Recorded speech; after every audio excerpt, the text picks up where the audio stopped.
Hi guys, driving out here in the garden again. Thought I would give you an update on what's going on. So my vertical squash garden went really well.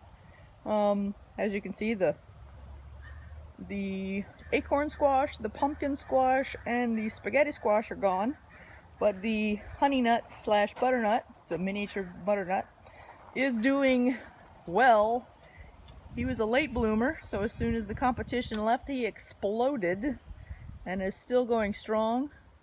Still trying to throw out flowers, so I'm having to curtail those because it's taken a while for them to grow. So what's on here now is what's going to be on here. I'm looking at about 14 fruits or so.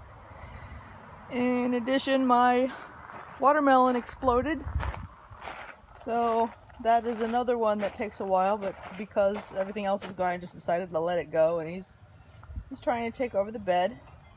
I've got about 7 baby watermelons in here.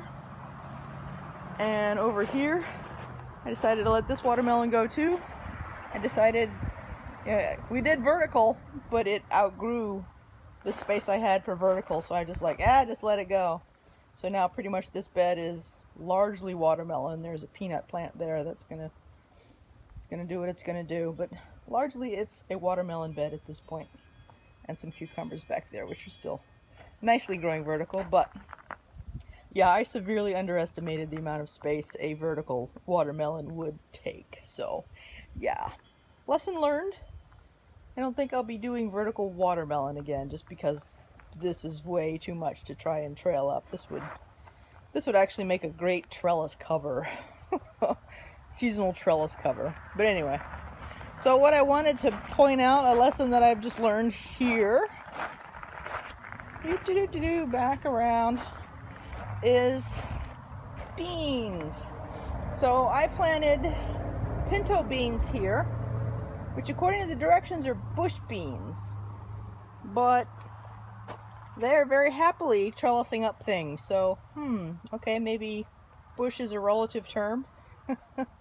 But you can see I've also got peas back there, but the peas are nowhere near as vigorous as the beans are, so the beans are taking over and choking out the peas.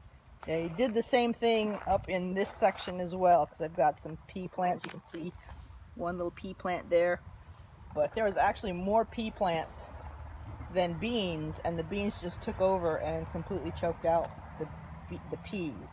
So lesson learned: do not put beans and peas together, because of the competition. The beans will win. At least these varieties will win.